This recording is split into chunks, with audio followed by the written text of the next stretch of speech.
वहीं प्रधानमंत्री नरेंद्र मोदी आज सुबह 11 बजे रेडियो पर मन की बात करेंगे। आज मन की बात कार्यक्रम के 89वें संस्करण का प्रसारण होगा।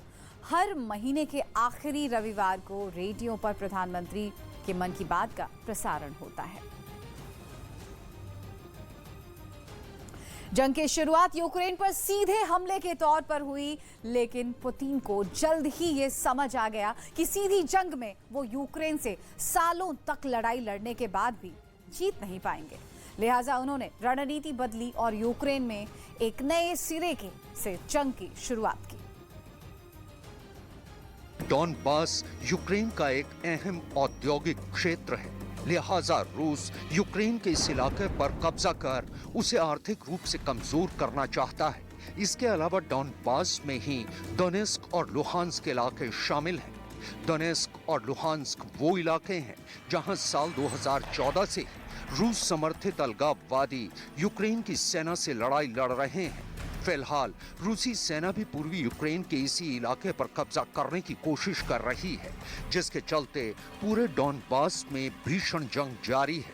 डॉनबास यूक्रेन का वो इलाका है जहां जंग शुरू होने से पहले रूस के राष्ट्रपति व्लादिमीर पुतिन ने रूस समर्थित अलगाववादियों के दो क्षेत्रों डोनेस्क और लुहांस्क को बतौर दो देशों की मान्यता दी थी।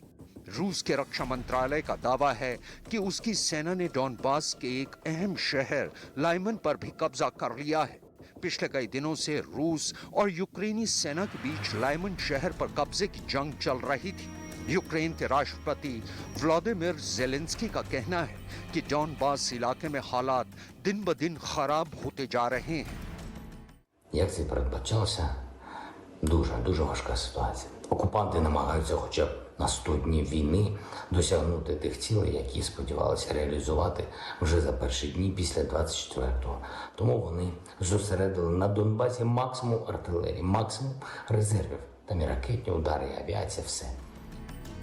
रूस के राष्ट्रपति व्लादिमीर पुतिन ने 24 फरवरी को यूक्रेन के खिलाफ जंग का ऐलान किया था। रूस ने जंग की शुरुआत में यूक्रेन की राजधानी कीव पर कब्जा करने की भरकस कोशिश की, लेकिन कीव की जंग में मात खाने के बाद रूसी सेना ने यूक्रेन के दक्षिण इलाके पर हमले शुरू कर दिए।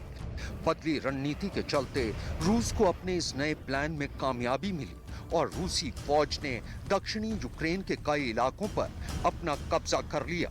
रूस के रक्षा मंत्रालय के मुताबिक अपने ऑपरेशन के दौरान रूसी सेना ने लुहांस्क और डोनेस्क में यूक्रेनी सेना के कमांड सेंटर और हथियारों के डिपो को निशाना बनाया।